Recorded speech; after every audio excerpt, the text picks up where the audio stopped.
옛날 옛날 아주 먼 옛날에 온 세상이 하얀 눈으로 뒤덮여 어디가 산이고 어디가 들판인지 분간할 수 없던 깊은 겨울밤이었습니다.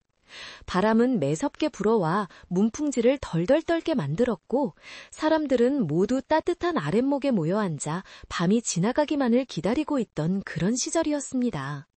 그 산골 마을의 가장 외진 곳, 다 쓰러져가는 기와집 부엌에는 부모 없이 홀로 남겨져 남의 집살이를 하는 연희라는 어린 소녀가 있었습니다.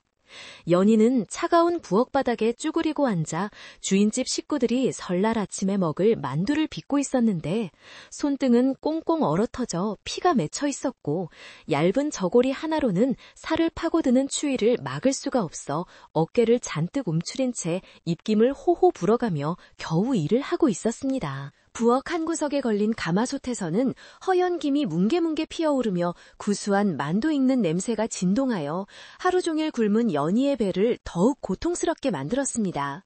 주인집 마님은 만두 개수를 일일이 세워놓았기에 연희는 감히 하나도 집어먹을 엄두를 내지 못했고 그저 솥뚜껑 사이로 새어나오는 냄새만을 맡으며 허기진 배를 움켜쥘 뿐이었습니다. 그때 갑자기 부엌 문이 삐거덕 소리를 내며 열리더니 눈보라와 함께 누더기를 걸친 늙은 거지 하나가 비틀거리며 들어왔는데 그의 몰골은 며칠을 굶은 듯 수척했고 눈썹과 수염에는 하얀 성에가 잔뜩 끼어 있어 마치 눈사람이 걸어 들어온 것만 같았습니다. 노인은 떨리는 목소리로 배가 너무 고파 쓰러질 것 같으니 뜨거운 국물이라도 한 모금 달라고 연희에게 애원했습니다. 연희는 주인의 불호령이 무서워 잠시 망설였으나 눈앞에 쓰러져가는 노인의 모습이 돌아가신 자신의 부모님 같아 차마 외면할 수가 없었습니다. 그녀는 솥뚜껑을 열고 잘 쪄진 만두들 사이에서 옆구리가 터져 모양이 망가진 만두 하나를 조심스럽게 꺼냈는데 그것은 마님이 상품 가치가 없다며 연희에게 나중에 먹으라고 허락해줄지도 모르는 유일한 몫이었습니다.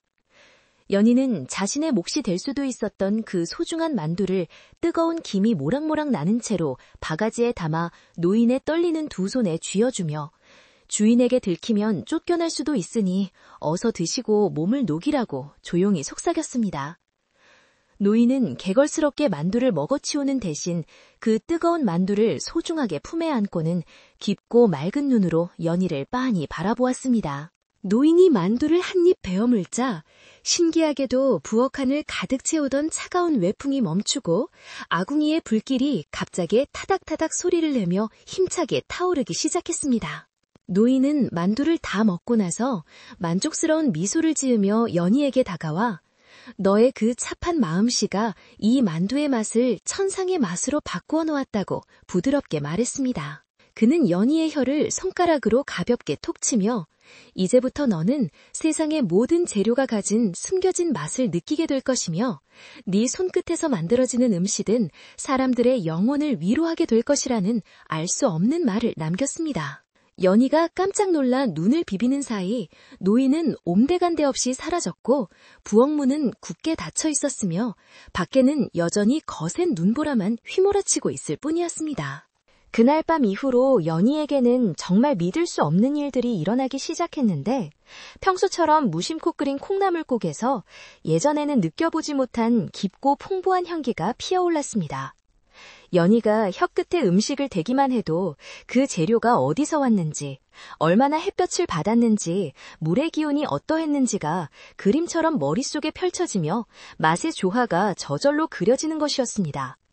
그녀가 쉰 김치로 끓인 찌개는 마치 갓 담근 김치처럼 아삭하고 시원한 맛을 냈고 오래된 보리쌀로 지은 밥에서도 햅쌀 같은 윤기와 단맛이 흘러나와 주인집 식구들은 매끼 밥상을 받을 때마다 감탄을 금치 못했습니다.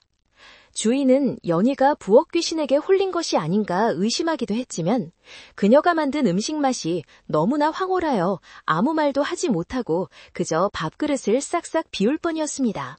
소문은 발 없는 말이 되어 천리를 간다고 산골 마물의 작은 부엌에서 일하는 아이가 만드는 음식 맛이 기가 막히다는 이야기는 바람을 타고 고개를 넘고 강을 건너 한양 도성까지 전해지게 되었습니다.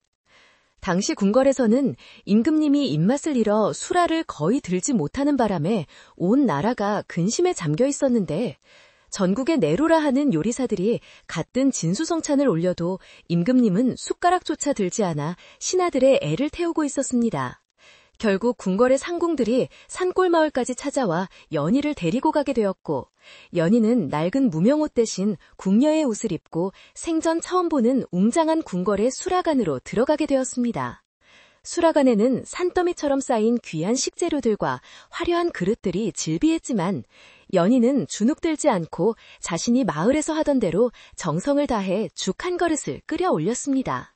연희가 끓인 죽은 아무런 고명도 얹지 않은 맑은 흰숙이었으나 그 맛은 임금님의 굳게 닫힌 입을 열게 만들었고 한 숟가락을 뜬 임금님은 눈물을 흘리며 어머니의 품속 같은 따스함을 느꼈다고 말씀하셨습니다.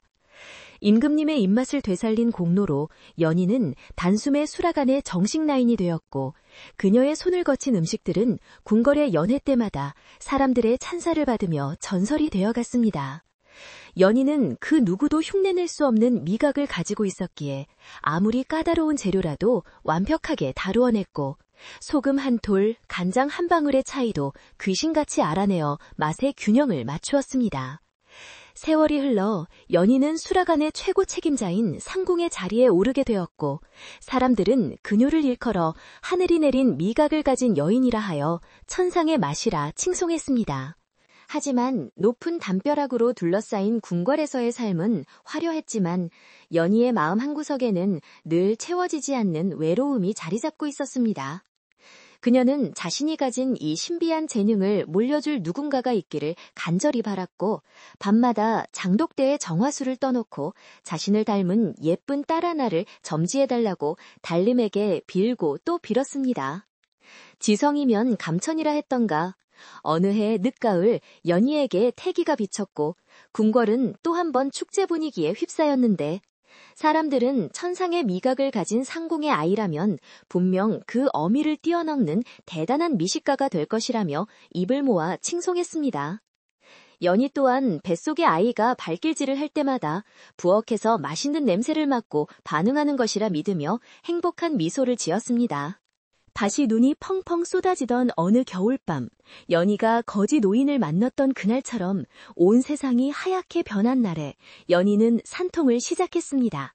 밤새도록 하얀 눈이 소복소복 쌓이는 동안 연희는 고통을 참아내며 아이를 낳았고 마침내 우렁찬 울음소리와 함께 눈처럼 하얀 피부를 가진 예쁜 딸아이가 세상에 나왔습니다. 연희는 아이의 이름을 눈을 뜻하는 설아라고 지어주었고 갓 태어난 아기를 품에 안고 감격의 눈물을 흘리며 너에게 세상에서 가장 맛있는 것들만 먹여주겠노라고 다짐했습니다. 갓 낳은 아기의 입술은 앵도처럼 붉었고 혀는 작고 귀여웠기에 연희는 의심의 여지 없이 이 아이 또한 자신처럼 신의 축복을 받은 미각을 지니고 있을 것이라 확신했습니다. 설아가 무럭무럭 자라나 이유식을 시작할 무렵이 되자 연희는 수라간의 일도 제쳐두고 직접 가장 좋은 쌀을 골라 맷돌에 곱게 갈아 미음을 끓였습니다. 그녀는 쌀을 씻는 물조차도 새벽에 길어온 맑은 약수를 사용했고 불 조절 하나하나에 온 정성을 쏟아부어 그야말로 입안에서 눈 녹듯 사라지는 완벽한 미음을 만들어냈습니다. 연희는 기대에 찬 눈빛으로 숟가락에 미음을 담아 설아의 입에 넣어주었는데 설아는 오물오물 밥을 받아먹으면서도 어미인 연희처럼 눈을 반짝이거나 즐거워하는 기색이 전혀 없었습니다. 연희는 아이가 아직 어려서 맛을 잘 모르는 것이라 생각하며 애써 불안한 마음을 감추었고 다음에는 더 맛있는 육수를 내어 죽을 끓여주어나겠다고 다짐하며 스스로를 위로했습니다. 시간이 흘러 설아가 아장아장 걸음마를 떼고 말문이 트일 때가 되었을 때 연희는 궁궐에서 구할 수 있는 가장 귀한 식재료들로 갖가지 음식을 만들어 아이에게 먹였습니다. 달콤한 단호박 범벅, 고소한 잣죽, 부드러운 생선 살찜 등 어른들도 한번 맛보면 잊지 못할 진미들을 상에 올렸지만 설아는 그저 배를 채우기 위해 의무적으로 음식을 씹어 삼킬 뿐 맛있다는 표정을 짓지 않았습니다. 때로는 음식을 입에 물고 한참을 멍하니 있거나 억지로 삼키는 듯한 모습을 보여 연희의 애관장을 태우기도 했습니다. 주변의 나인들은 아이가 입이 짧은가 보다 하고 가볍게 넘겼지만 천상의 미각을 가진 연희에게는 딸의 그런 무덤덤한 반응이 가슴 한구석을 찌르는 가시처럼 느껴지기 시작했습니다. 연희는 자신이 너무 바빠서 아이 입맛에 맞는 음식을 제대로 못해준 탓이라 자책하며 밤늦게까지 조리서들을 뒤적이며 아이들이 좋아할 만한 비법들을 연구했습니다. 그녀는 과일의 단맛을 농축하고 고기의 감칠맛을 최대로 끌어올리는 등 자신의 모든 능력을 동원하여 요리를 만들었지만 설아의 반응은 여전히 차가운 겨울바람처럼 냉담하기만 했습니다. 어느 날 연희가 정성껏 만든 약과를 설아에게 주며 달콤하고 맛있지? 라고 물었을 때 설아는 고개를 갸웃거리며 엄마, 이건 그냥 끈적거리는 흙 같아요. 라고 말해 연희의 가슴을 찰렁 내려앉게 만들었습니다. 연희는 아이가 장난을 치는 것이라 생각하고 웃어넘기려 했지만 설아의 눈빛은 너무나도 진지하고 맑아서 거짓말을 하는 것 같지는 않았습니다. 불안감은 먹구름처럼 연희의 마음을 덮쳐왔지만 그녀는 아직 이 사실을 인정하고 싶지 않아 더욱 요리에 매달렸습니다. 그녀는 자신이 가진 천상의 미각이 대물림되지 않았을 수도 있다는 사실보다 자신의 딸이 세상의 즐거움 중 으뜸인 맛의 기쁨을 모른 채 살아가야 한다는 것이 더 두려웠습니다. 궁궐 밖에는 봄이 찾아와 꽃들이 만발하고 향긋한 나물 냄새가 진동했지만 연희의 집 밥상머리에는 여전히 찬바람만 쌩쌩 불고 있었습니다. 연희는 설아를 무릎에 앉히고 숟가락을 들며 설아야, 엄마가 만든 이 국물 한 번만 더 먹어보렴. 이건 봄쑥을 넣어 향이 아주 좋단다. 라고 애원하듯 말했으나 설아는 무표정한 얼굴로 입을 벌릴 뿐이었습니다. 궁궐 안에서는 연희의 명성이 날로 높아져 갔고 임금님은 연희의 요리가 없으면 수라를 들지 않겠다고 할 정도로 그녀를 신임했습니다. 하지만 정작 세상에서 가장 소중한 자신의 딸에게는 밥 한 끼 맛있게 먹이지 못한다는 자괴감이 연희의 마음을 병들게 하고 있었습니다. 게다가 수라간에는 연희의 자리를 호시탐탐 노리는 2인자 박상궁이 있었는데 그녀는 연희의 일거수일투족을 감시하며 흠집을 내기 위해 혈안이 되어 있었습니다. 박상궁은 연희가 퇴근 후 집에서 아이와 신랑이 하는 소리가 담장 밖으로 새어나온다는 소문을 듣고 회심의 미소를 지으며 연희의 주변을 더욱 은밀하게 조사하기 시작했습니다. 연희는 그런 위협이 다가오고 있는 줄도 모른 채 오로지 설아의 미각을 깨우기 위해 전설 속의 식재료까지 찾아다니기 시작했습니다. 깊은 산속 절벽에서 자라는 서기버섯, 천년 묵은 더덕, 바다 깊은 곳에서 잡은 전복 등 구하기 힘든 재료들이 연희의 부엌으로 끊임없이 들어갔습니다. 그녀는 이 귀한 재료들이라면 분명 설아의 잠든 혀를 깨울 수 있을 것이라 굳게 믿었지만 그것은 어쩌면 맛을 잃은 딸을 위한 것이 아니라 자신의 불안을 잠재우기 위한 몸부림이었는지도 모릅니다. 설아는 엄마가 가져오는 음식들이 화려해질수록 식사 시간을 더욱 두려워하며 부엌 근처에는 얼씬도 하지 않으려 했습니다. 그러던 어느 날 연희는 왕실의 연회 준비로 눈코 뜰 새 없이 바쁜 와중에도 설아를 위해 특별히 만든 떡을 몰래 싸서 집으로 향했습니다. 그 떡은 임금님조차 감탄에 맞지 않았던 최고의 걸작이었기에 연희는 이번만큼은 설아가 웃어주리라 기대하며 발걸음을 재촉했습니다. 집에 도착한 연희는 설아를 부르며 떡을 내밀었지만 설아는 떡을 한 입 베어 물더니 바로 뱉어내며 울음을 터뜨렸습니다. 엄마, 이거 아무 맛도 안 나요. 그냥 고무 씹는 것 같아요. 아이의 그 말 한마디는 연희의 마음에 비수처럼 꽂혔고 그녀는 손에 들고 있던 떡 접시를 힘없이 떨어뜨리고 말았습니다. 접시가 깨지는 날카로운 소리와 함께 연희의 환상도 산산조각이 났고 그녀는 망연자실하여 바닥에 주저앉았습니다. 바로 그때 열린 대문 틈으로 박상궁이 보낸 첩자가 이 모든 광경을 지켜보고 있었다는 사실을 연희는 꿈에도 알지 못했습니다. 첩자는 설아가 아무 맛도 안 난다고 소리치는 것을 똑똑히 들었고 그 길로 궁궐로 달려가 박상궁에게 이 놀라운 소식을 전했습니다. 천상의 미각을 가진 어미에게서 미각을 잃은 깔이 태어났다는 사실은 단순한 불행이 아니라 하늘이 연희에게 내린 벌이거나 그녀의 재능이 거짓일 수도 있다는 치명적인 소문이 될 수 있었습니다. 이 사실이 알려지면 연희는 상궁의 자리는커녕 임금님을 기만했다는 죄목으로 궁에서 쫓겨날 수도 있는 위중한 상황이었습니다. 하지만 연희는 지금 당장 눈앞에서 울고 있는 딸아이를 어떻게 달래야 할지 몰라 쩔쩔매고 있었고, 그녀의 머릿속에는 오직 왜 내 딸은 맛을 모르는가 라는 의문만이 가득 찼습니다. 그것은 마치 오래전 눈 오는 밤 만두를 건네주었던 그 노인이 주었던 축복이 사실은 저주였을지도 모른다는 불길한 생각으로 이어졌습니다. 연희는 울고 있는 설아를 꼭 껴안으며 창밖을 바라보았는데 무심한 하늘에서는 또다시 하얀 눈이 내리기 시작하여 그녀의 시름을 더욱 깊게 만들었습니다. 눈은 소리 없이 쌓여 세상의 모든 소란을 덮으려 했지만 연희의 집 담장 안에서 시작된 작은 균열은 이미 걷잡을 수 없이 커져만 가고 있었습니다. 설아의 울음소리가 잦아들 때쯤 연희는 굳은 결심을 한 듯 눈물을 닦고 자리에서 일어났습니다. 그녀는 내일 날이 밝는 대로 전국의 용하다는 의원을 다 불러 모아 설아의 혀를 고치겠노라고 다짐했습니다.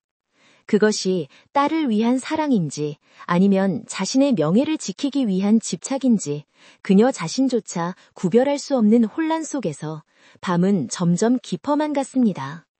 부엌 아궁이의 불은 꺼져가고 있었지만 연희의 가슴 속에 타오르는 불안의 불씨는 이제 막 거대하게 번지기 시작하고 있었습니다.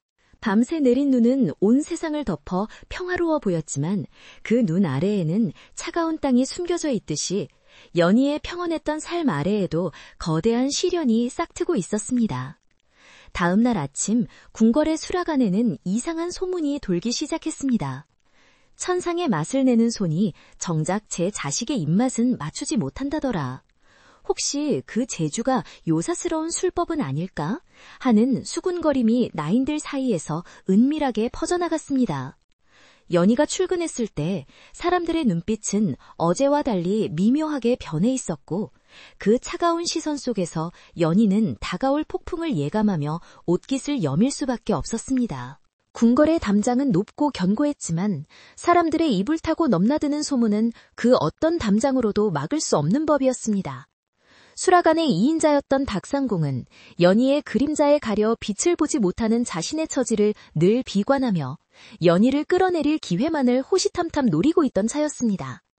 그녀는 연희가 퇴근할 때마다 보자기에 무언가를 싸들고 종종걸음으로 사라지는 것을 보며 필시 남모를 사정이 있음을 직감하고 자신의 신복인 어린 나인을 시켜 연희의 뒤를 밟게 했습니다. 나인은 연희의 집 담벼락 아래에 쭈그리고 앉아 집안의 동태를 살폈는데 그곳에서는 웃음꽃 대신 아이의 울음소리와 어미의 한숨소리만이 들려온다는 사실을 박상궁에게 낱낱이 보고했습니다. 박상궁은 이 기묘한 이야기를 듣고 회심의 미소를 지었는데 천하제일의 미각을 가진 어미에게 맛을 모르는 딸이 있다는 것은 단순한 불행을 넘어 하늘의 뜻을 거스르는 징조로 포장하기에 안성맞춤이었기 때문입니다. 그녀는 수락안 나인들이 모인 자리에서 짐짓 걱정스러운 표정을 지으며 조왕심께서 노하시면 집안의 맛을 거두어 가신 자던데 혹시 연희상궁의 댁에 무슨 부정이라도 탄 것은 아닌지 모르겠네 라고 은근슬쩍 불씨를 지폈습니다. 나인들은 처음에는 설마 하며 고개를 저었으나 박상궁이 아니 땐 굴뚝에 연기 날까 그 댁 딸아이가 꿀을 먹고도 쓰다 하고 소금을 먹고도 달다 한다더군 이라며 살을 붙이자 점차 동요하기 시작했습니다. 소문은 꼬리에 꼬리를 물고 퍼져나가 연희가 요물이라서 아이의 미각을 빼앗아 자신의 재주로 삼았다는 흉흉한 이야기까지 만들어지게 되었습니다. 한편 연희의 집에서는 매일 식사 시간마다 전쟁 아닌 전쟁이 벌어지고 있었는데 밥상 위에는 임금님의 수라상부럽지 않은 진수성찬이 차려져 있었지만 분위기는 초상집처럼 무거웠습니다. 설아는 이제 7살이 되어 젓가락질을 할 줄 알았으나 밥상 앞에만 앉으면 마치 도살장에 끌려온 소처럼 눈에 공포가 서렸습니다. 연희는 애타는 마음에 갓 지은 살밥 위에 윤기가 자르르 흐르는 갈비찜을 올려주며 설아야, 이건 정말 부드럽고 고소하단다. 딱 한 입만 먹어보렴 하고 사정했습니다. 설아는 엄마의 간절한 눈빛을 이기지 못해 억지로 고기를 입에 넣었으나 씹으면 씹을수록 표정이 일그러지더니 결국 엄마, 지우개를 씹는 것 같아요 라며 뱉어내고 말았습니다. 연희는 뱉어진 고기 조각을 보며 억장이 무너지는 듯 했으나 한편으로는 화가 치밀어 올라 아이를 다그치기 시작했습니다. 남들은 없어서 못 먹는 귀한 음식이다. 네 혀가 대체 어떻게 되었길래 이 맛있는 것을 모른단 말이냐. 연희의 고함 소리에 설아는 겁에 질려 바들바들 떨었고 연희는 자신의 화를 주체하지 못하고 부엌으로 뛰쳐나가 솥뚜껑을 쾅쾅 닫으며 분풀이를 했습니다. 그녀는 자신이 궁궐에서 겪는 시기 질투와 경무의 스트레스를 맛을 모르는 딸에게 화풀이하고 있다는 사실을 깨닫고는 이내 주저앉아 소리 죽여 울었습니다. 부엌에는 여전히 구수한 밥 냄새가 가득했지만 그 냄새는 연희에게 더 이상 행복이 아닌 고통의 냄새일 뿐이었습니다. 계절이 바뀌어 따가운 햇살이 내리쬐는 여름이 되었고 입맛을 잃기 쉬운 계절이라 궁궐의 수라가는 더욱 바쁘게 돌아갔습니다. 연희는 임금님의 기력을 보하기 위해 민어 매운탕을 끓였는데 그녀의 손끝에서 빚어진 국물 맛은 깊고 시원하여 임금님은 땀을 뻘뻘 흘리며 한 그릇을 다 비우셨습니다. 임금님의 칭찬을 듣고 나오던 연희는 복도에서 박상궁과 마주쳤는데 박상궁은 묘한 웃음을 흘리며 자네 딸아이도 이 맛을 보면 참 좋아할 텐데 언제 한번 데려오시게. 내가 특별히 맛있는 다과를 준비해 줄 터이니 라고 비꼬듯 말했습니다. 연희는 박상궁이 이미 모든 것을 알고 있다는 생각에 등골이 오싹해졌지만 애써 태어난 척하며 아이가 몸이 약해 바깥 출입이 어렵습니다. 라고 둘러대고 자리를 피했습니다. 하지만 박상궁은 여기서 멈추지 않고 연희의 집으로 귀한 약재라며 사람을 보내 염탐을 계속했습니다. 박상궁이 보낸 하인은 설아에게 꿀에 절인 인삼을 건네며 맛이 어떠냐고 물었는데 순진한 설아는 그냥 쓱 나무뿌리 같아요. 끈적거려서 싫어요. 라고 솔직하게 대답했습니다. 하인은 이 말을 토시 하나 빠뜨리지 않고 박상궁에게 전했고 박상궁은 이제 확신을 가지고 연희를 몰락시킬 계획을 세우기 시작했습니다. 그녀는 궁궐의 높은 분들에게 연희의 딸이 미각을 잃은 것은 어미가 부정을 탔기 때문이며 부정한 자가 만드는 음식은 임금님을 옥체에 해가 될 수 있다는 상소를 올릴 준비를 했습니다. 연희는 궁궐 밖으로 나오면 세상 모든 것이 딸의 병을 고칠 약재로 보였기에 용하다는 의원이 있다면 천리길도 마다하지 않고 찾아다녔습니다. 어떤 의원은 혀에 침을 놓아야 한다고 했고 어떤 무당은 굿을 해야 한다고 했지만 그 어떤 방법도 설아의 다친 미각을 열지는 못했습니다. 설아는 쓴 한약을 억지로 마시며 구역질을 했고 무서운 굿판에서 울음을 터뜨리며 점점 말수가 줄어들고 웃음을 잃어갔습니다. 연희는 딸이 야위어가는 것을 보며 가슴이 찢어졌지만 맛을 알게 해야 한다는 강박관념에 사로잡혀 멈출 수가 없었습니다. 그녀는 딸을 사랑해서 그러는 것이라 믿었지만 정작 설아에게 필요한 것은 맛있는 음식이 아니라 따뜻한 위로와 편안한 식사 자리였습니다. 어느 날 저녁, 연희는 궁에서 가져온 최상급 전복으로 죽을 쑤어 설아의 방으로 들어갔는데 설아는 벽을 보고 누워 일어나려 하지 않았습니다. 설아야, 일어나서 한술이라도 뜨거라. 이건 바다의 산삼이라 불리는 귀한 전복이다. 연희의 목소리에는 지친 기색이 역력했으나 설아는 싫어요. 먹기 싫어요. 먹는 건 너무 힘들어요. 라며 거부했습니다. 연희는 순간적으로 이성을 잃고 아이를 일으켜 세워 억지로 숟가락을 입에 밀어넣으려 했고 설아는 반항하다가 그만 죽그릇을 엎어버리고 말았습니다. 바닥에 쏟아진 뜨거운 전복죽이 김을 내뿜으며 퍼져나갔고 설아의 손등에는 붉게 된 자국이 남았습니다. 이게 무슨 짓이니? 엄마가 너를 위해 얼마나 고생하는데. 연희가 소리를 질렀지만 설아는 댄 손등을 부여잡고 닭똥 같은 눈물을 흘리며 처음으로 속마음을 털어놓았습니다. 엄마, 나는 배가 고픈 게 아니라 마음이 아파요. 엄마가 만든 음식은 너무 무거워서 삼킬 수가 없어요. 그 말은 연희의 가슴을 둔기로 때리는 듯한 충격을 주었지만 이미 맛에 대한 집착으로 눈이 먼 연희에게는 그저 투정으로만 들렸습니다. 연희는 아이의 화상에 약을 발라주면서도 네가 맛을 알게 되면 다 이해할 거다. 맛을 모르는 삶은 죽은 삶이나 마찬가지야. 라고 중얼거렸습니다. 그 시각 궁궐에서는 박상궁이 제조상궁을 찾아가 은밀한 대화를 나누고 있었는데 그녀는 연희의 딸 이야기를 과장하여 제조상궁의 근심을 자극했습니다. 마마님, 대대로 수라간 상궁은 집안이 정갈하고 덕이 있어야 한다고 들었습니다. 하물며 제 자식 밥도 못 먹이는 어미가 어찌 만백성의 어버이신 임금님의 수라를 책임질 수 있겠습니까? 박상궁의 말은 교묘하게 이치에 맞는 듯 들렸고 평소 미신을 믿던 제조상궁은 고개를 끄덕이며 심각한 표정을 지었습니다. 그녀들은 다가오는 중양절 연회에서 연희의 실력을 시험해보자는 명목하에 사실상 그녀를 쫓아낼 함정을 파기로 합의했습니다. 다음 날 아침 연희가 출근하자 수라간의 공기는 얼음장처럼 차가웠고 동료들은 그녀의 눈을 피하며 수근거렸습니다. 제조상궁은 연희를 불러놓고 엄한 목소리로 네 집안에 우환이 있다 들었다. 마음이 어지러운 자는 음식에 독을 품게 되는 법.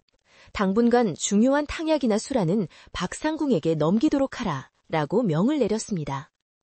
연희는 억울함에 눈앞이 캄캄해졌으나 딸의 이야기가 사실이기에 감히 반박할 수가 없었습니다.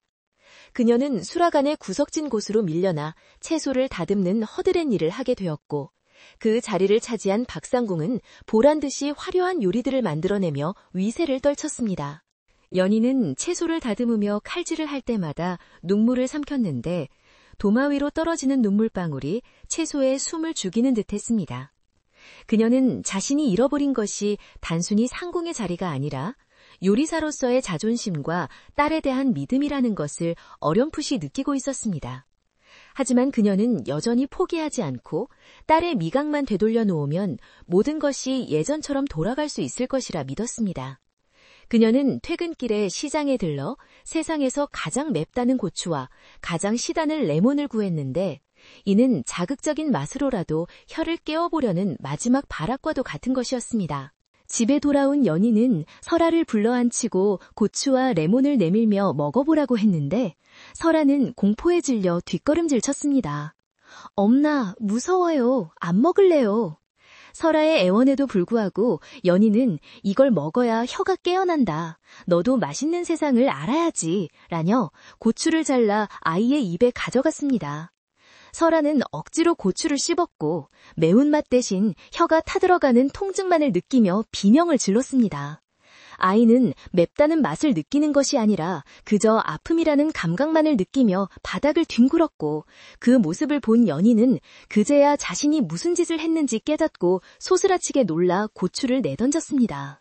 설아는 입안의 통증 때문에 울다 지쳐 잠이 들었고 연희는 잠든 아이의 부르튼 입술을 어루만지며 밤새도록 참회의 기도를 올렸습니다. 그녀는 정화수를 떠놓고 조왕신에게 빌었습니다. 제가 욕심을 부렸습니다. 제발 제 딸의 고통을 거두어 주시고 제 혀를 가져가셔도 좋으니 아이가 밥이라도 편하게 먹게 해주십시오. 하지만 하늘은 묵묵부답이었고 바람소리만이 휑한 마당을 맴돌 뿐이었습니다. 연희의 기도는 간절했으나 그녀는 아직 무엇이 잘못되었는지 진정으로 깨닫지 못하고 있었기 때문입니다. 그녀는 여전히 맛이라는 결과물에 집착하고 있었지 음식을 나누는 마음을 보지 못하고 있었기 때문입니다. 며칠 뒤 궁궐에는 중양절 연회를 앞두고 요리 경연이 열린다는 방이 붙었는데 이는 박상궁이 연희를 완전히 몰아내기 위해 꾸민 계략이었습니다. 이번 경연의 주제는 가장 귀한 사람을 위한 치유의 음식이었고 심사위원으로는 왕실의 종친들과 함께 특별히 연희의 딸 설아를 초대하여 아이가 직접 맛을 보고 선택하게 하자는 파격적인 제안이 포함되어 있었습니다. 박상궁은 천상의 미각을 가진 어미의 딸이니 그 아이의 혀 또한 정확할 것이라며 임금님을 설득했고 임금님은 흥미로워하며 이를 승낙했습니다. 이는 연희에게는 피할 수 없는 잔인한 시험되었으니 맛을 모르는 딸이 심사를 한다는 것은 곧 연희의 치부를 만천하에 드러내는 일이었기 때문입니다. 연희는 이 소식을 듣고 하늘이 무너지는 듯한 절망감을 느꼈으나 이미 왕명이 내려진 이상 거역할 수 없는 운명이었습니다. 박상공은 연희에게 다가와 자네 딸이 정말 미각이 없다면 이번 기회에 밝혀질 것이고 있다면 어미의 음식을 찾아내겠지. 어느 쪽이든 재미있지 않겠나? 라며 비릿한 웃음을 지었습니다. 연희는 주먹을 꽉 쥐고 입술을 깨물며 박상공을 노려보았지만 반박할 말이 떠오르지 않았습니다. 이제 연희는 자신의 모든 명예와 딸의 미래를 걸고 맛을 모르는 딸조차 감동시킬 수 있는 기적의 요리를 막다른 골목에 서게 되었습니다. 마을 사람들 사이에서도 이 기이한 대결에 대한 소문이 퍼져나가 사람들은 과연 천상의 미각을 가진 어미가 이 위기를 어떻게 극복할지 아니면 박상공의 말대로 모녀가 모두 사기꾼이었는지 확인하기 위해 술렁거렸습니다. 연희의 집 앞에는 구경꾼들이 기웃거리기 시작했고 설아는 집 밖으로 나가는 것조차 두려워하여 방 안에 틀어박혀 지냈습니다. 연희는 방문을 걸어 잠그고 밤낮으로 고민에 빠졌으나 머릿속은 하얗게 비어버린 듯 아무런 생각도 나지 않았습니다. 그동안 자신이 자랑해왔던 화려한 기교와 비법들이 맛을 잃은 딸 앞에서는 아무런 소용이 없다는 무력감이 그녀를 짓눌렀습니다. 어느 날 밤 연희의 꿈에 오래전 만두를 주었던 그 노인이 다시 나타났습니다.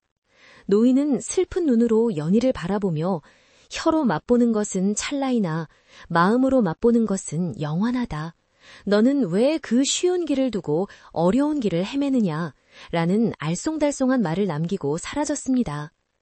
연희는 땀에 젖어 잠에서 깨어났고 노인의 말을 되새기며 창밖의 달을 쳐다보았습니다.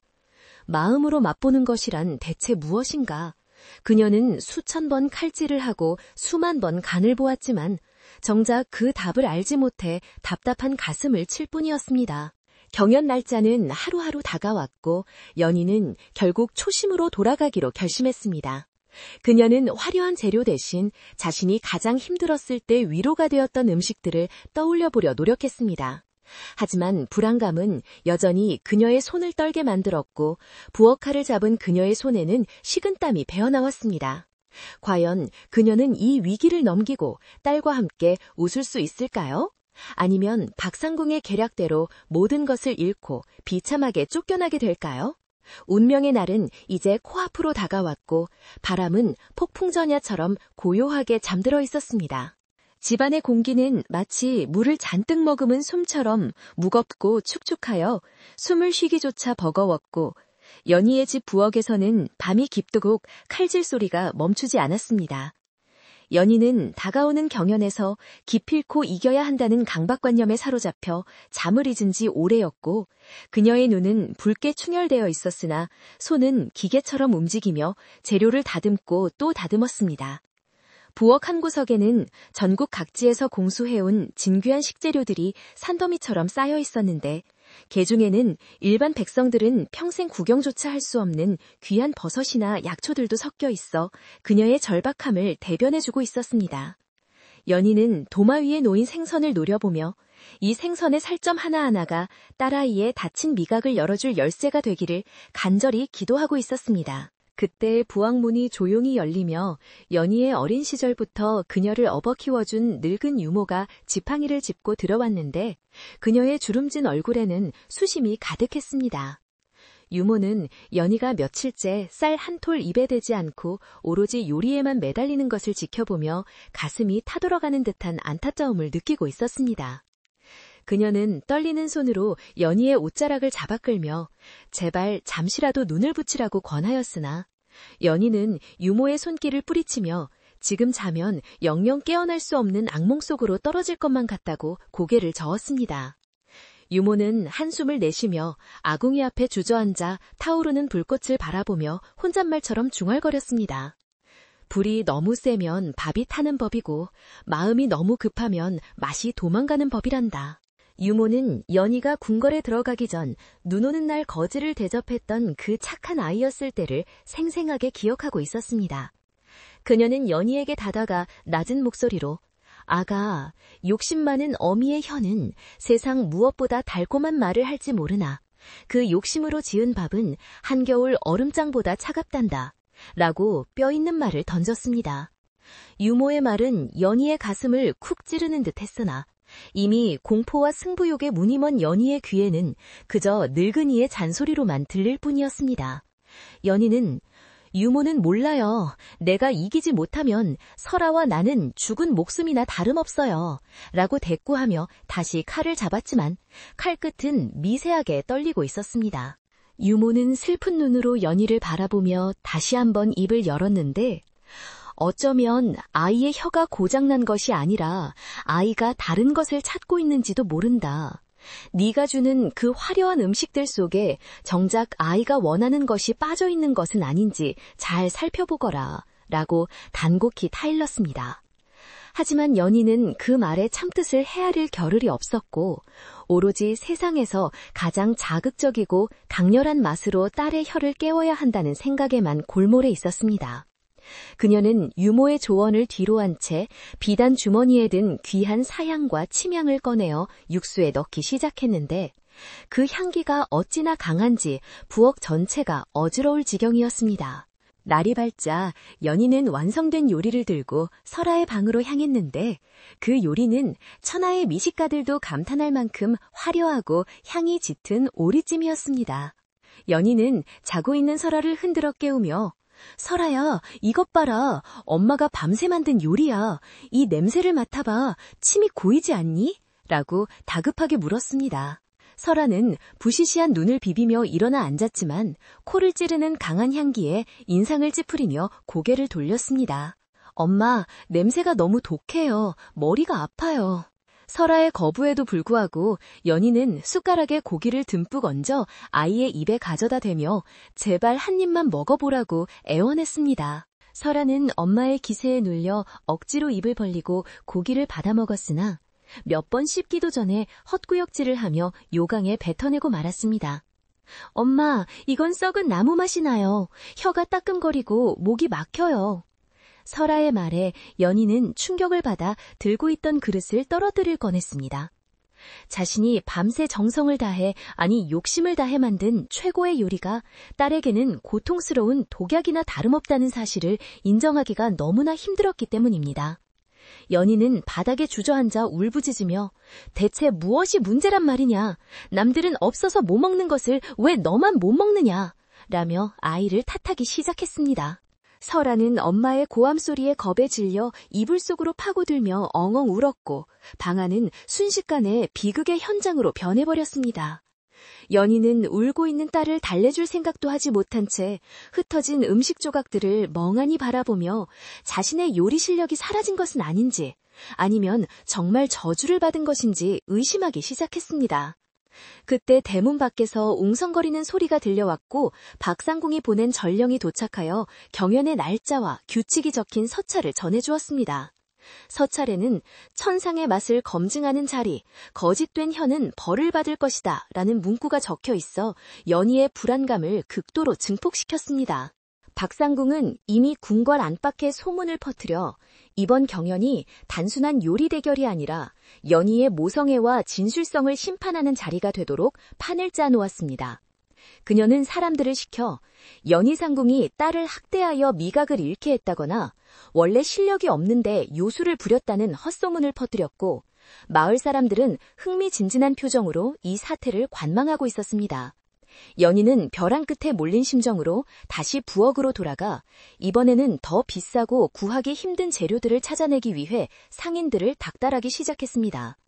그녀는 자신의 전 재산을 털어서라도 웅담이나 녹용 같은 약재를 구하려 했고 집안의 살림살이는 하나둘씩 팔려나갔습니다.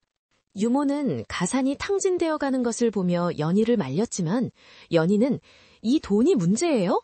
설아가 맛을 찾으면 다시 벌면 돼요. 라고 소리치며 멈추지 않았습니다. 연희는 전국의 약초꾼들에게 웃돈을 얹어주며 사람의 죽은 감각도 되살린다는 전설 속의 풀뿌리 하나라도 구해오라고 호통을 쳤습니다. 집마당에는 온갖 기이한 냄새를 풍기는 자루들이 쌓여갔지만 정작 그 집안에는 따뜻한 밤냄새와 웃음소리가 사라진 지 오래였습니다. 설아는 엄마가 부엌에 들어갈 때마다 공포에 떨었고 엄마가 내밀 숟가락이 이번에는 또 어떤 끔찍한 맛을 낼지 두려워하며 방구석에 웅크리고 있었습니다. 경연이 열리기 3일 전 박상궁은 연희의 집을 기습적으로 방문하여 그녀의 준비 상황을 염탐하고 비웃음을 흘리고 갔습니다. 박상궁은 혀를 차며 쯧쯧, 요리는 재료로 하는 게 아니라 마음으로 하는 것인데 자네는 돈으로 요리를 하려 하는구먼, 이러며 연희의 아픈 곳을 정확히 찔렀습니다. 그녀는 자신이 준비한 요리는 아주 평범한 닭과 인삼뿐이라며 진정한 맛은 화려함 속에 있는 것이 아니라 익숙함 속에 있는 법이지 라고 여유를 부렸습니다. 연희는 박상궁의 말에 반박하고 싶었지만 그녀의 말이 틀리지 않다는 것을 본능적으로 느끼고 있었기에 더욱 화가 치밀어 올랐습니다. 박상궁이 돌아간 뒤에 연희는 분노와 수치심에 떨며 부엌의 그릇들을 모조리 쓸어버렸고 깨진 사기 조각들이 바닥에 흩어지며 날카로운 비명을 질렀습니다. 그녀는 깨진 조각 위를 맨발로 밟고 선 채 두고 봐라, 내가 보란듯이 최고의 맛을 보여주마. 설아도 내 요리에 감동하여 눈물을 흘리게 만들 것이다 라고 도끼 어린 맹세를 했습니다. 하지만 그녀의 눈에서는 뜨거운 눈물이 흘러내려 볼을 까고 흘렀고 그것은 결의의 눈물이 아니라 패배감과 외로움의 눈물이었습니다.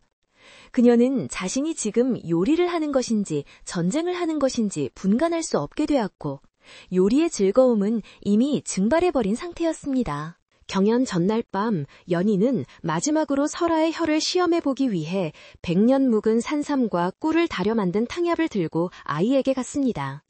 이 탕약은 한 그릇에 기와집 한 채 값이 나갈 정도로 귀한 것이었기에 연희는 이것이야말로 지푸라기라도 잡는 심정의 마지막 보루였습니다.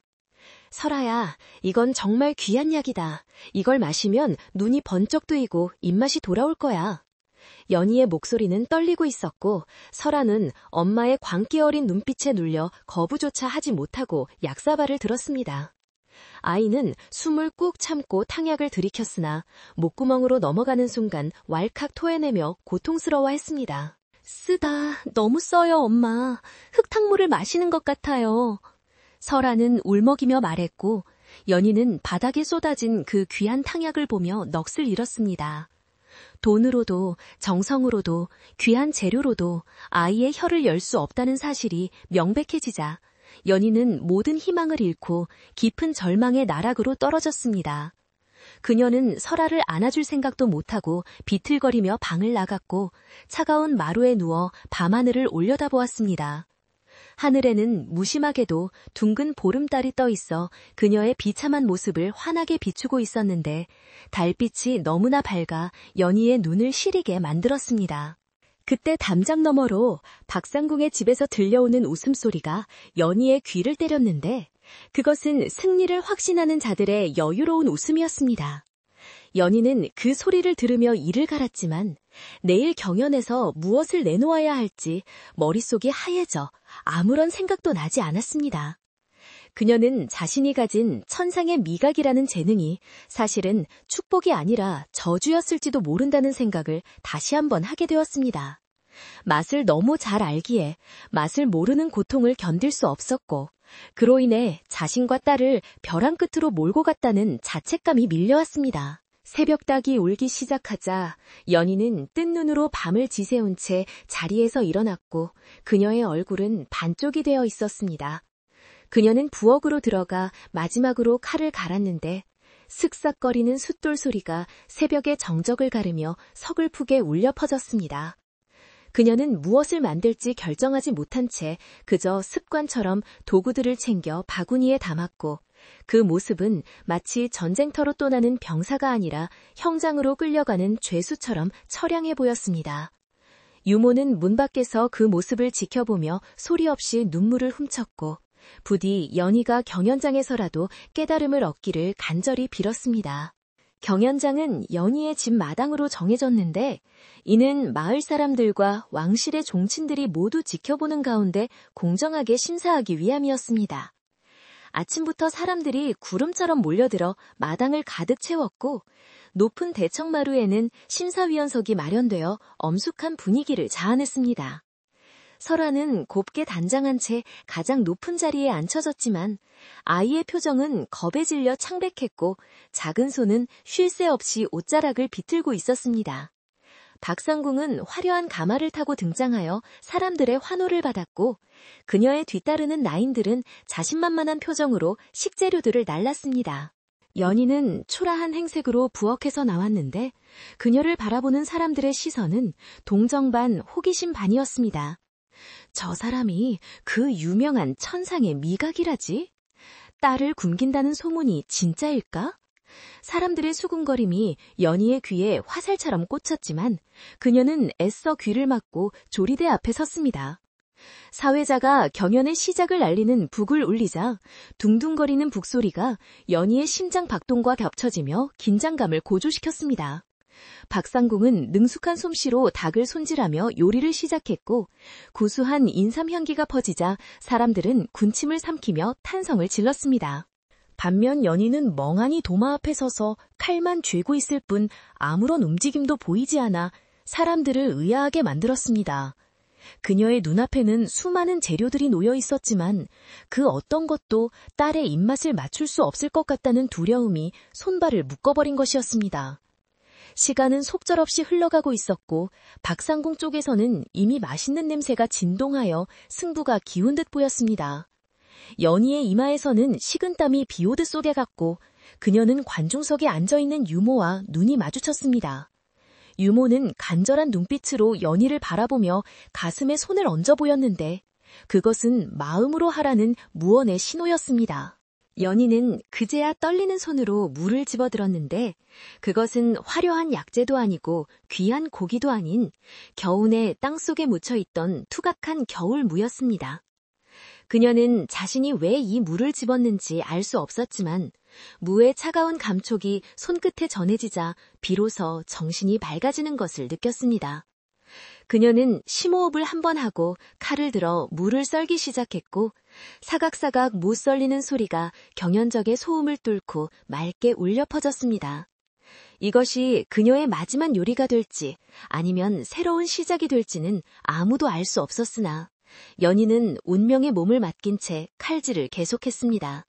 태양은 중천에 떠올라 마당을 뜨겁게 달구었고 두 여인의 요리 대결은 점차 절정으로 치닫고 있었습니다. 박상궁의 솥에서는 화려하고 풍요로운 냄새가, 연희의 솥에서는 아직 아무런 냄새도 나지 않는 고요함이 감돌고 있었습니다. 설아는 높은 의자에 앉아 두 어미의 모습을 내려다보며 제발 이 시간이 빨리 지나가기만을 바라고 있었습니다.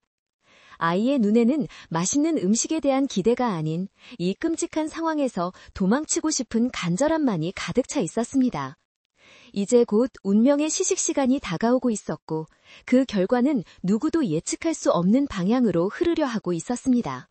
마침내 경연의 종료를 알리는 북소리가 웅장하게 울려 퍼졌고 마당을 가득 메운 사람들의 시선은 두 상궁 앞에 놓인 소반으로 쏠렸습니다. 박상궁은 승리를 확신하는 오만한 미소를 지으며 먼저 자신의 요리가 담긴 은쟁반을 설아 앞으로 밀어놓았는데 뚜껑을 열자마자 화려한 김과 함께 진한 육향이 퍼져나와 구경꾼들의 코끝을 자극했습니다.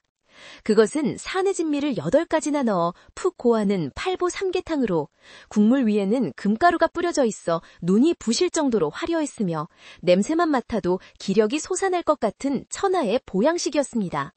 심사위원으로 앉은 왕실 종친들은 혀를 내두르며 감탄했고 박상궁은 설아에게 어서 이 귀한 국물을 마시고 기운을 차리라며 재촉했습니다.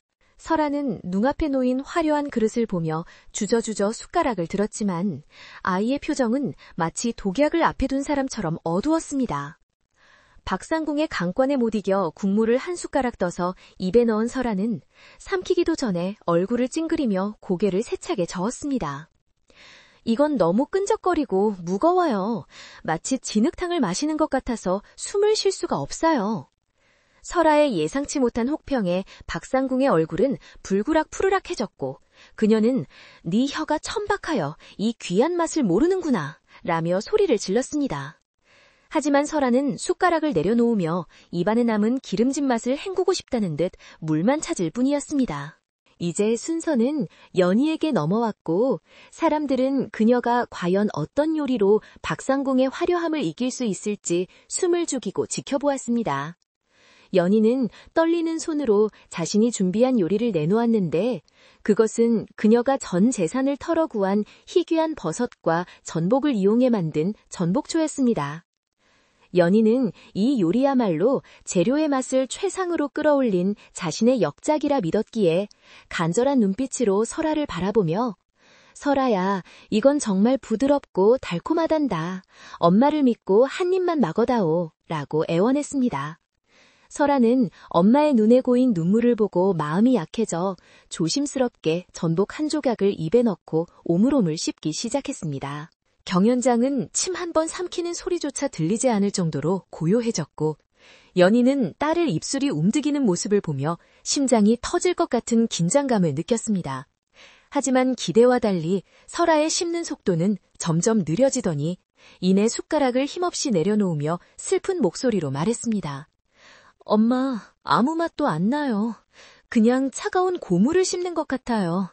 엄마의 요리에는 맛이 없어요. 그 말은 연희의 가슴을 후벼 파는 비수와도 같았고 그녀는 다리에 힘이 풀려 그만 바닥에 주저앉고 말았습니다. 자신이 가진 천상의 미각과 그동안의 노력이 모두 부정당하는 순간이었고 그녀는 더 이상 딸을 볼 면목이 없어 고개를 떨구었습니다. 구경꾼들 사이에서는 탄식과 야유가 쏟아져 나왔고 박상궁은 그것 보십시오. 천상의 미각은 무슨 제 자식 입맛도 못 맞추는 허울뿐인 이름이었습니다. 라며 승리의 기쁨을 만끽했습니다. 심사위원들은 실망한 기색으로 자리에서 일어나려 했고 연희는 바닥에 엎드린 채 흐느껴 울며 자신의 어리석음을 탓했습니다. 그때 문득 연희의 머릿속에 오래전 눈 오는 밤 만두를 건네주었던 거지 노인의 목소리가 번개처럼 스쳐 지나갔습니다. 혀로 맛보는 것은 찰나이나 마음으로 맛보는 것은 영원하다.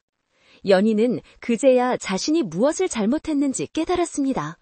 그녀는 딸을 위한다고 했지만 사실은 자신의 명예를 지키기 위해 그리고 맛이라는 결과물에 집착하여 요리의 가장 중요한 사랑과 편안함을 빼먹었던 것입니다.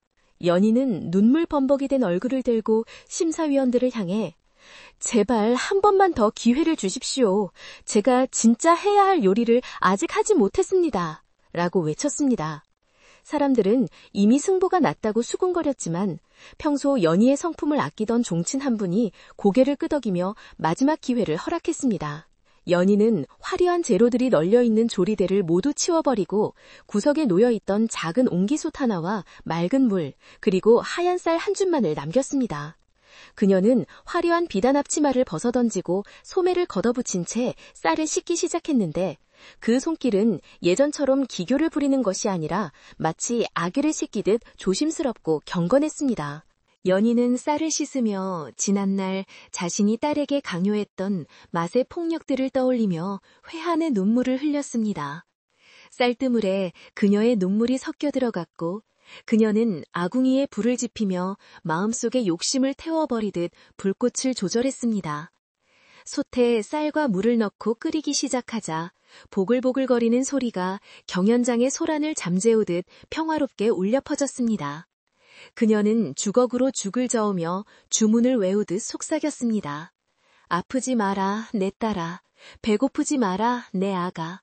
엄마가 미안하다. 그것은 요리가 아니라 딸을 향한 어머니의 늑된 사과이자 기도였습니다. 박상궁은 고작 흰죽이라니 제정신이 아니군 이라며 비웃었지만 시간이 지날수록 솥에서 피어오르는 냄새는 사람들의 마음을 묘하게 움직였습니다. 그것은 화려한 향신료의 냄새가 아니라 어릴 적 아플 때 어머니가 끓여주시던 구수하고 포근한 밥 냄새였습니다. 자극적인 냄새에 질려있던 사람들의 코가 편안해지기 시작했고 웅성거리던 소리도 잦아들며 모두가 연희의 손끝을 주시하게 되었습니다. 죽이 다 끓어갈 때쯤 연희는 소금 단지를 들었다가 잠시 망설이더니 아주 조금의 소금만을 넣어 간을 맞추고 불을 껐습니다. 연희는 김이 모락모락 나는 흰죽을 소박한 사기 그릇에 담아 떨리는 손으로 설아에게 가져갔습니다.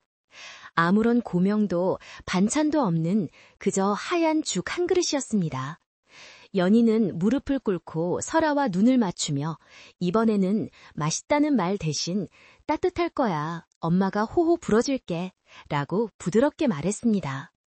설아는 엄마의 눈에서 욕심이 사라지고 따스한 사랑만이 남은 것을 느꼈는지 경계심을 풀고 숟가락을 받아들였습니다. 연희가 호호 불어 식혀준 죽을 설아가 조심스럽게 입에 넣는 순간 모든 시간이 멈춘 듯 정적이 흘렀습니다. 죽을 오물오물 씹던 설아의 눈이 휘둥그려지더니 이내의 그 큰 눈망울에서 닭똥 같은 눈물이 주르르 흘러내렸습니다. 지켜보던 사람들이 숨을 멈춘 가운데 설아의 입가에 환한 미소가 번지며 꽃이 피듯 얼굴이 밝아졌습니다. 엄마, 달아요. 너무 달고 따뜻해요. 이제 목이 아프지 않아요. 설아의 그 한마디는 경연장에 있던 모든 사람들의 가슴을 울렸습니다. 아무런 맛도 없을 것 같은 흰죽에서 단맛을 느낀다는 것은 혀가 아닌 마음으로 맛을 보았다는 증거였습니다. 연희는 딸을 끌어안고 그래 내 아가 이제 됐어 라며 펑펑 울었고 두 모녀의 울음소리는 그 어떤 승전보보다 감동적으로 울려 퍼졌습니다. 박상궁은 믿을 수 없다는 표정으로 달려와 남은 죽을 한 숟가락 떠먹어 보았으나 그녀의 혀에는 그저 밍밍한 쌀죽일 뿐이었습니다. 그녀는 이건 사기다! 맹물에 밥을 끓인 게 무슨 요리란 말이냐! 라고 소리쳤지만 심사위원 중 가장 연로한 종친이 엄한 목소리로 그녀를 꾸짖었습니다. 자네는 혀로 맛을 보지만 저 아이는 마음으로 맛을 본 것이네. 진정한 천상의 맛이란 재료에 있는 것이 아니라 먹는 이를 위로하는 정성에 있다는 것을 어찌 모르는가. 박상궁은 얼굴이 홍당무처럼 붉어져 더 이상 아무 말도 하지 못하고 슬금슬금 뒷걸음질 쳤습니다. 구경하던 마을 사람들도 하나둘씩 눈시울을 붉히며 박수를 보내기 시작했습니다. 그들은 연희가 보여준 것이 단순한 요리 기술이 아니라 잃어버렸던 모성애의 회복임을 본능적으로 느꼈기 때문입니다. 연희는 설아가 죽 한 그릇을 싹싹 비우는 모습을 보며 세상 그 어떤 사내잔미를 만들었을 때보다 더 큰 행복을 느꼈습니다. 그녀의 혀끝에 머물던 천상의 미각은 이제 그녀의 가슴으로 내려와 따뜻한 사랑의 온도가 되어 딸에게 전해지고 있었습니다. 설아는 빈 그릇을 들어 보이며 엄마 더 주세요. 배가 고파요. 라고 말했고 그 말은 연희가 평생 들어본 말 중 가장 아름다운 노래처럼 들렸습니다. 경연은 연희의 승리로 끝났지만 승패는 더 이상 중요하지 않았습니다. 박상궁은 자신의 패배를 인정하고 수라간을 떠나겠다고 자청했으며 사람들은 그녀를 붙잡지 않았습니다. 마당에 가득 찼던 긴장감은 봄눈 녹듯 사라지고 대신 훈훈한 기운이 감돌았습니다. 연희는 남은 쌀로 큰 솥에 죽을 더 끓여 마을 사람들과 나누어 먹었는데 사람들은 그 죽을 먹으며 왕후의 밥상이 부럽지 않다며 칭송했습니다. 화려한 양념 없이도 사람들을 행복하게 만들 수 있다는 사실을 연희는 비로소 깨닫게 되었습니다.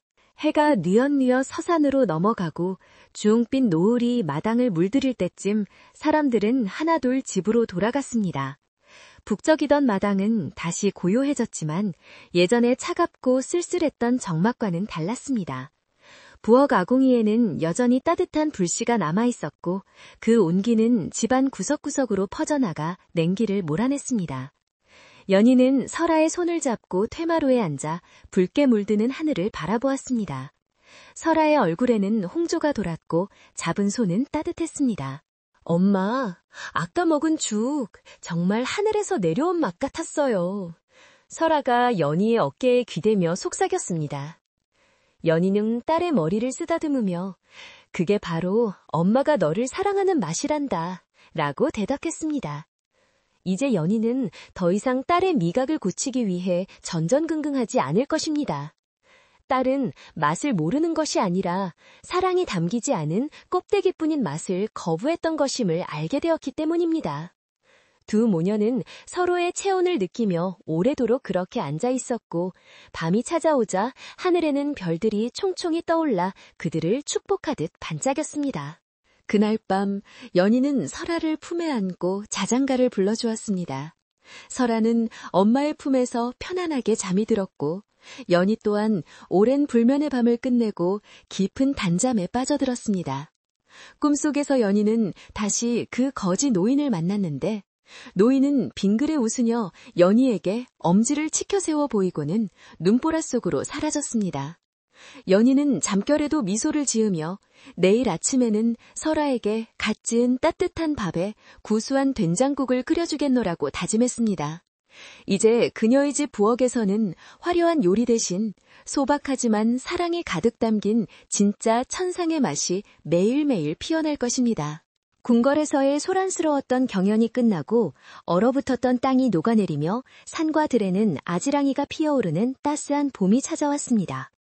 연희는 임금님께 하직 인사를 올리고 그동안 정들었던 수라간에 화려한 조리도구들을 뒤로 한 채 설아의 손을 잡고 궁궐문을 나섰습니다. 임금님은 천상의 맛을 가진 상궁이 떠나는 것을 몹시 아쉬워하며 만류하였으나 연희의 뜻이 워낙 확고하고 또한 딸을 위한 어미의 마음을 헤아려 금은보화와 함께 귀향을 허락해 주었습니다. 연희는 궁궐을 나오며 비로소 어깨를 짓누르던 무거운 짐을 내려놓은 듯 긴 숨을 토해내었고 그녀의 발걸음은 구름 위를 걷는 듯 가볍기만 했습니다. 연희가 자리를 잡은 곳은 자신의 고향과 닮은 산골 마을의 양지 바른 언덕 위에 있는 아담한 초가집이었습니다.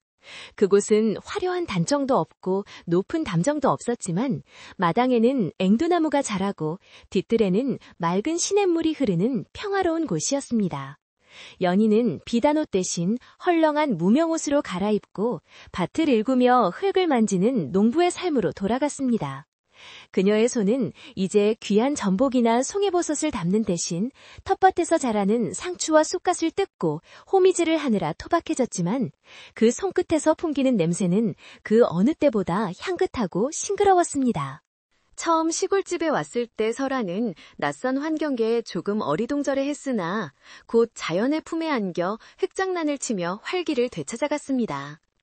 연희는 더 이상 설아에게 밥을 먹으라고 강요하거나 맛이 어떠냐고 집요하게 묻지 않았습니다. 그저 해가 중천에 뜨면 밭에서 갓 따온 채소로 비빔밥을 만들고 개울가에서 잡은 다슬기로 국을 끓여 소박한 밥상을 차려낼 뿐이었습니다. 신기하게도 설아는 그 거친 밥상 앞에 앉아 누구보다 맛있게 밥을 먹었으며 엄마, 이 상추는 햇살 맛이 나요 라며 방긋방긋 웃어 보이곤 했습니다. 마을 사람들은 처음에 궁궐에서 온 상궁이 이웃이 되었다는 소식에 어려워하며 멀리서 지켜만 보았으나 연인의 집 굴뚝에서 피어오르는 구수한 밥 냄새에 이끌려 하나둘씩 마시를 오기 시작했습니다. 연희는 찾아오는 이웃들을 빈손으로 보내지 않고 감자를 삶거나 부침개를 부쳐 넉넉하게 대접하곤 했습니다. 그녀가 만든 음식은 특별한 양념을 쓴 것도 아니었는데 마을 사람들은 한 입 먹을 때마다 어찌 이리 깊은 맛이 나는가 하며 감탄을 금치 못했습니다. 연희의 음식에는 재료 본연의 맛을 살리는 지혜와 먹는 이를 배려하는 따뜻한 마음이 담겨 있었기에 투박한 시골 음식도 천하일미가 되었던 것입니다. 어느 날 마을의 욕심쟁이 부자가 연희의 소문을 듣고 찾아와 거금을 내밀며 자신을 위해 특별한 요리를 해달라고 청한 적이 있었습니다. 그는 사내 진미를 기대하며 연희의 집 마루에 앉아 기다렸으나 연희가 내온 것은 시원한 보리차 한 사발과 찐 옥수수 몇 개 뿌리였습니다. 부자가 화를 내며 내가 낸 돈이 얼마인데 이런 것을 내오는가? 라고 소리쳤으나 연희는 온화한 미소로 시장할 때 먹는 밥이 가장 맛있는 법이고 마음이 편해야 밥맛도 나는 법입니다. 라고 답했습니다. 부자는 씩씩거리며 돌아갔지만 돌아가는 길에 문득 자신이 언제 마지막으로 마음 편하게 밥을 먹었는지 떠올리며 깊은 생각에 잠기게 되었습니다. 계절은 봄을 지나 녹음이 우거진 여름으로 접어들었고 연인의 집 마당 평상에는 저녁마다 동네 사람들이 모여들어 이야기꽃을 피웠습니다. 연희는 커다란 양푼에 열무김치와 보리밥을 넣고 쓱쓱 비벼 사람들과 나누어 먹었는데 그 맛은 임금님의 수라상 부럽지 않은 꿀맛이었습니다. 설아는 동네 아이들과 어울려 반딧불이를 쫓아다니며 뛰어놀았고 땀에 흠뻑 젖은 채 돌아와 엄마가 주는 물 한 바가지를 벌컥벌컥 들이키곤 했습니다. 연희는 그런 딸의 모습을 부채질해주며 흐뭇하게 바라보았고 맛을 느끼지 못해 고통받던 지난날의 기억은 이제 아득한 꿈처럼 희미해져 갔습니다. 가을이 오자 마당의 감나무에는 주홍빛 감들이 주렁주렁 매달렸고 들판은 황금빛으로 물들어 풍요로움을 더했습니다. 연희는 설아와 함께 산에 올라 도토리를 줍고 밤을 따며 가을의 정취를 만끽했습니다. 설아는 이제 숲속의 열매들이 가진 맛을 구별할 줄 알게 되었는데 떫은 맛은 떫은 대로, 쓴맛은 쓴 대로 자연의 일부임을 받아들이게 된 것입니다. 연희는 딸에게 세상에는 달콤한 맛만 있는 게 아니란다. 쓰고 떫은 맛도 어우러져야 인생의 참맛을 알게 되는 것이지. 라고 가르쳐 주었고 설아는 고개를 끄덕이며 엄마의 깊은 뜻을 조금씩 이해해 갔습니다. 어느 늦가을 저녁 연희네 집에 낯선 손님이 찾아왔는데 그는 다름 아닌 궁궐 수락관에서 연희의 밑에서 일하던 어린 나인이었습니다. 그녀는 박상공이 떠난 후 수락관의 기강이 무너지고 맛이 예전 같지 않아 임금님이 연희 상궁을 그리워하신다는 소식을 전했습니다. 나인은 연희에게 다시 궁으로 돌아와 주실 수 없겠냐고 조심스럽게 물었으나 연희는 정중하게 거절했습니다. 나는 지금 이곳에서 내 딸과 이웃들을 위해 밥을 짓는 것이 더 행복하다네. 임금님의 수라는 솜씨 좋은 다른 이들이 맡아줄 걸세. 연희의 표정은 너무나 평온하여 나인은 더 이상 조를 수 없었고 연희가 싸준 곶감을 받아들고 아쉬운 발걸음을 돌렸습니다. 겨울이 다시 찾아와 온 세상을 하얗게 덮었을 때 연희는 오래전 자신이 만두를 빚던 그 추운 겨울밤을 떠올렸습니다. 하지만 지금 그녀의 곁에는 따뜻한 아랫목과 사랑하는 딸이 있었기에 더 이상 춥지 않았습니다. 연희는 메주를 띄워 장을 담그고 김장독을 땅에 묻으며 겨우내 먹을 양식을 준비했습니다. 눈이 내리는 날이면 설아는 강아지와 함께 마당을 뛰어다녔고 연희는 부엌에서 팥죽을 끓이며 새알심을 빚었습니다. 팥죽이 보글보글 끓는 소리와 구수한 냄새가 집안을 가득 채우면 설아는 볼이 빨개진 채 들어와 엄마 팥죽 주세요 라고 외치곤 했습니다. 설날 아침 연희는 정성껏 빚은 만두를 찜통에 찌고 떡국을 끓여 차례상을 차렸습니다. 김이 모락모락 나는 만두를 보며 연희는 마음속으로 조왕신 할아버지에게 감사의 인사를 올렸습니다. 할아버지, 제게 주신 천상의 맛은 혀끝의 재주가 아니라 사랑을 담는 마음이었음을 이제야 알았습니다. 그러자 부엌 아궁이의 불꽃이 춤을 추듯 일렁였고 마치 누군가가 빙글에 웃는 듯한 온기가 느껴졌습니다. 연희는 설아에게 만두를 먹여주며 이 만두에는 엄마의 복이 가득 들어있단다 라고 덕담을 건넸습니다. 세월은 유수와 같이 흘러 설아는 어느덧 의젓한 처녀로 성장했고 어머니의 솜씨를 이어받아 마을에서 제일 가는 음식 솜씨를 뽐내게 되었습니다. 하지만 설아는 어머니처럼 화려한 기교를 부리기보다는 재료의 성질을 잘 살려 속이 편안한 음식을 만드는 데 재능을 보였습니다. 마을 사람들은 설아의 음식을 먹으면 아픈 몸이 낫고 우울한 마음이 풀린다 하여 약손 설아라고 불렀습니다. 연희는 훌륭하게 자란 딸을 보며 자신의 삶이 헛되지 않았음을 느꼈고 두 모녀의 집은 언제나 맛있는 냄새와 웃음소리로 가득 찼습니다. 어느 날 연희는 늙은 유모가 세상을 떠났다는 소식을 듣고 설아와 함께 유모의 무덤을 찾아가 술 한 잔을 올렸습니다. 유모가 생전에 했던 마음으로 짓는 밥이라는 말을 되새기며 연희는 눈물을 흘리는 대신 잔잔한 미소를 지었습니다. 죽음은 슬픈 이별이지만 사랑으로 맺어진 인연은 밥상 위에서 그리고 기억 속에서 영원히 이어짐을 깨달았기 때문입니다. 돌아오는 길에 연희와 설아는 서로의 손을 꼭 잡고 걸었는데 맞잡은 두 손의 온기가 그 어떤 화로보다 따뜻하게 느껴졌습니다. 이제 연희의 머리카락에도 하얀 서리가 내리고 허리도 조금 굽었지만 그녀의 눈빛만은 여전히 소녀처럼 맑고 빛났습니다. 그녀는 더 이상 천상의 미각이라는 거창한 칭호에 얽매이지 않았고 그저 설아 엄마 또는 마을의 밥할머니로 불리는 것을 더 좋아했습니다. 그녀는 욕심을 비우고 나니 세상의 모든 맛이 새롭게 다가옴을 느꼈습니다. 맹물 한 모금에서도 달콤함을 느끼고 거친 잡곡밥에서도 고소함을 느끼는 경지, 그것이야말로 진정한 신의 축복이었습니다. 어느 고요한 봄날 밤, 연희와 설아는 툇마루에 나란히 앉아 밤하늘에 달을 올려다보고 있었습니다. 달빛은 은은하게 마당을 비추고 풀벌레 소리가 자장가처럼 들려오는 평화로운 밤이었습니다. 연희는 화로에서 잘 구워진 고구마를 꺼내 호호 불어가며 껍질을 벗겨 반으로 쪼개었는데 노란 속살에서 피어오르는 달콤한 김이 두 사람의 얼굴을 감쌌습니다. 뜨거우니 조심해서 먹어라. 연희가 건네준 고구마 반쪽을 받아든 설아는 행복한 표정으로 한 입 베어 물었습니다. 엄마, 세상에서 제일 맛있는 게 뭔지 아세요?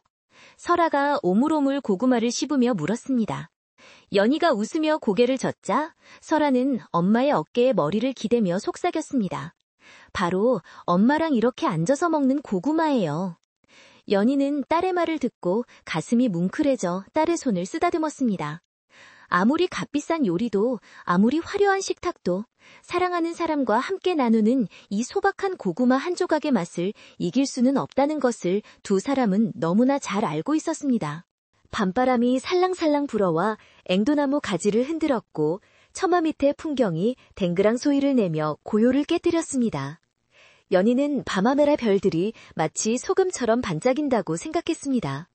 세상의 모든 음식에 소금이 들어가 맛을 내듯 우리의 인생에도 사랑이라는 소금이 들어가야 비로소 살맛이 나는 법입니다. 연희는 이제 눈을 감고 지나온 삶을 되돌아보아도 후회가 없었습니다. 그녀는 진정한 맛을 찾기 위해 먼 길을 돌아왔지만 결국 그 맛은 아주 가까운 곳, 바로 자신의 마음속에 있었음을 깨달았기 때문입니다. 마당 한 구석의 장독대 위에는 정화수 한 그릇이 놓여 있었고 달빛이 내려앉아 물 표면이 은비늘처럼 반짝였습니다. 연희는 딸에게 밤이 깊었으니 이제 들어가 자자꾸나 라고 말하며 자리에서 일어났습니다. 두 모녀는 방으로 들어가 이불을 펴고 나란히 누웠습니다. 문풍지 너머로 들려오는 바람소리는 더 이상 매섭지 않고 마치 옛날 이야기를 들려주는 할머니의 목소리처럼 다정하게 들렸습니다. 방 안 가득한 고구마의 단내와 묵은 나무 냄새가 어우러져 마음을 편안하게 해주었습니다. 연희는 잠들기 전 설아의 이마를 쓸어 넘겨주며 나직하게 중얼거렸습니다. 잘 자라, 우리 아가. 내일 아침에는 쑥을 뜯어다가 향긋한 쑥국을 끓여주마. 설아는 엄마의 약속에 미소를 지으며 스르르 눈을 감았고 이내 고른 숨소리를 내며 깊은 잠에 빠져들었습니다. 연희도 딸의 손을 꼭 잡은 채 눈을 감았고 그녀의 꿈속에서는 맛있는 밥 짓는 냄새가 끝없이 피어올랐습니다. 세상의 모든 걱정과 근심은 어둠 속에 묻히고 오직 평온함만이 이 작은 집을 감싸 안았습니다. 옛 이야기는 여기서 끝이 납니다. 천상의 맛을 찾아 헤매던 어미와 맛을 잃었던 딸은 결국 서로의 사랑 속에서 세상 가장 위대한 맛을 찾아내어 오래오래 행복하게 살았답니다. 여러분의 오늘 밤 꿈속에도 따뜻하고 맛있는 밥상이 차려지기를, 그리고 그 밥상머리에 사랑하는 사람들이 둘러앉아 도란도란 이야기를 나누기를 바랍니다. 밤바람이 창문을 두드리는 소리가 마치 자장가처럼 들리는 이 밤, 부디 편안하고 깊은 잠 주무시길 바랍니다.